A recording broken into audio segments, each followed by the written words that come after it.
کیا سارے گھر والوں کی طرف سے ایک جانور کی قربانی کافی ہے؟ تو اس سلسلے میں نبی صلی اللہ علیہ وسلم نے دونوں طریقوں پر قربانی کی. حج کے موقع پر آپ نے 100 اونٹوں کی قربانی دی، لیکن دوسری طرف ایک اور موقع پر آپ صلی اللہ علیہ وسلم نے اپنے سارے گھر والوں کی طرف سے ایک بکری کی قربانی کی. تو اس سے کیا پتہ چلتا ہے کہ جتنی حیثیت اور استطاعت ہو، موقع کی مناسبت سے اتنی قربانی کی جا سکتی ہے.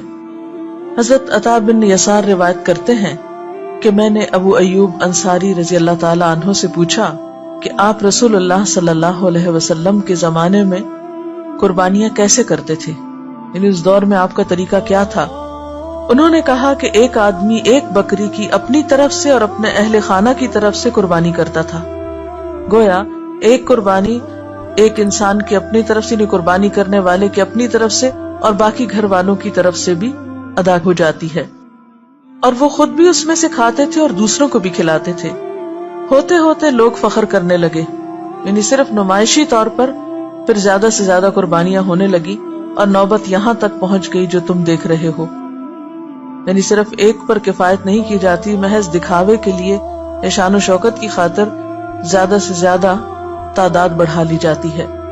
اور پھر عموماً یہ بتایا جاتا ہے کہ جو صاحب نصاب ہے، جس پہ زکوٰۃ ہے، وہ قربانی کرے. لیکن ہم دیکھتے ہیں کہ اللہ کے رسول صلی اللہ علیہ وسلم تو کبھی بھی صاحب نصاب نہیں ہوئے. ان کے ہاں تو کبھی بھی اتنا مال جمع نہیں ہوا کہ آپ اس میں سے زکوٰۃ نکالیں یا کچھ اور.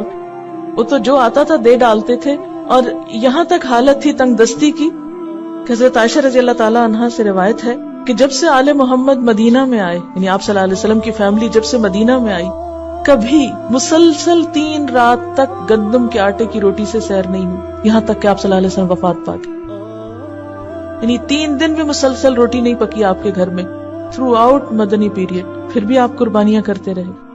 تو یہ قربانی پھر اصل میں کیا ہے؟ محبت کا اظہار ہے. اس کے لیے ضروری نہیں کہ آپ کے پاس اتنا سونا ہو یا اتنی چاندی ہو یا اتنا بزنس ہو یا اتنا بینک بیلنس ہو.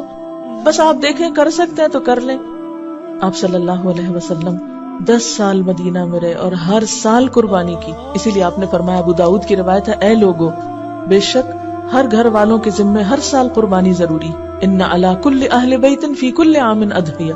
اب یہ الگ بات ہے کہ اگر بالکل پیسے نہیں ہیں اور مطلب نہیں کرنے کے قابل ایک بھی، تو کوئی بات نہیں، کیونکہ بہت لوگ بہت ہی غریب ہوتے ہیں. قربانی دراصل محبت کے اظہار کی ایک علامت ہے، اور اس کے لیے بہت زیادہ فقہی مسئلوں میں پڑھنا، اس پہ جائز ہے اس پہ ناجائز ہے، یہ کرے یا نہ کرے، وہ کرے یا نہ کرے، بہت کچھ پوچھنے کی ضرورت نہیں. اپنے آپ کو ٹٹولیں، دیکھیں کیا دے سکتے ہیں کیا نہیں دے سکتے، اور کر لیں جو کر سکتے ہیں. نہیں کر سکتے تو آئندہ کے لیے کوئی ترتیب سوچیں اسی طرح کی کہ جس سے آپ کچھ کر سکیں.